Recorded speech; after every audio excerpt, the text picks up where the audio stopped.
बुद्ध नाम को अक्सर गौतम बुद्ध से जोड़ा जाता है, लेकिन बुद्ध बनना एक संभावना है जो हर मनुष्य के भीतर है।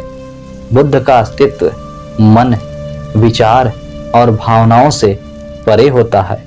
मन से परे जाना ही मन की सभी परेशानियों से मुक्ति का एकमात्र तरीका है।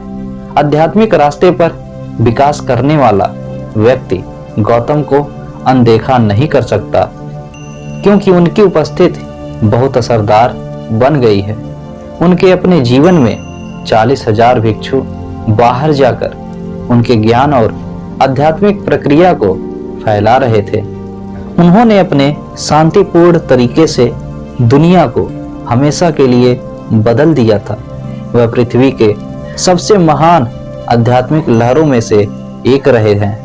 योग संस्कृत में बुद्ध पूर्णिमा का दिन हमेशा से महत्वपूर्ण रहा है और किसी भी आध्यात्मिक जिज्ञासु के लिए यह बहुत शुभ दिन रहा है। अब गौतम बुद्ध के सम्मान में इस दिन का नाम उनके नाम पर रख दिया गया है। 2500 साल पहले इसी पूर्णिमा को एक आदमी एक जीव के रूप में विकसित हुआ था। हालांकि लोग आमतौर पर बुद्ध शब्द को गौतम बुद्ध के साथ जोड़ते हैं, मगर वह इकलौते बुद्ध नहीं है। इस धरती पर हजारों बुद्ध हुए हैं और अब भी हैं।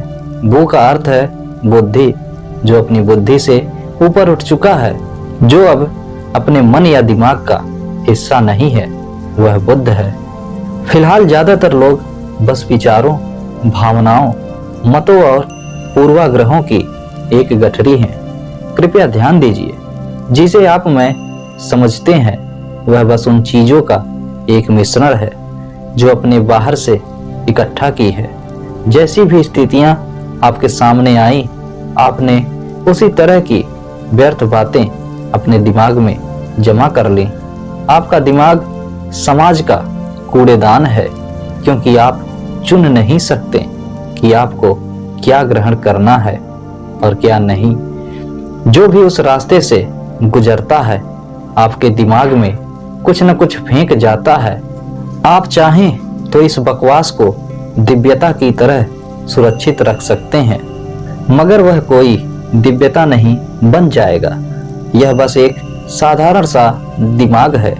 जीवन का अनुभव करने और जिसे आप मन कहते हैं, उस प्रक्रिया से परे जाने का एक और तरीका है। इसके लिए आपको बस कूड़ेदान को बंद करके एक ओर रखना होगा। मन बहुत अच्छी और अद्भुत चीज है, लेकिन यदि आप उसमें अटक गए तो वह आपको लगातार छलता रहेगा। अगर आप मन में अटके रहने वाले इंसान हैं, तो आप लगातार दुखी रहेंगे। आप इससे बच नहीं सकते। कष्ट या पीड़ा से आप बच नहीं सकते। हो सकता है कि सूर्यास्त देखते समय वह आपको इतना खूबसूरत लगे कि आप सब कुछ भूल जाएं, मगर आपका दुख किसी पूंछ की तरह ठीक आपके पीछे बैठा रहेगा। आप जैसे ही मुड़कर देखेंगे, वह आपके पीछे होगा। जिसे आप मेरी खुशी कहते हैं, वह ऐसे पल हैं जब आप अपने दुख को भूल जाते हैं। जब तक आप मन में मौजूद होंगे, भय, बेचैनी और संघर्ष से बच नहीं सकते। मन का स्वभाव यही है। लोग मन की यातना को नहीं झेल पाते, इसलिए उन्होंने समाज में मन के नीचे जाने के कई तरीके गढ़ लिए हैं। डटकर खाना, शराब, इंद्रिय सुखों में डूबे रहना, ये सब मन से नीचे जाने के तरीके हैं। मन बहुत अद्भुत चीज है, लेकिन यदि आप उसमें अटक गए तो वह आपको लगातार छलता रहेगा।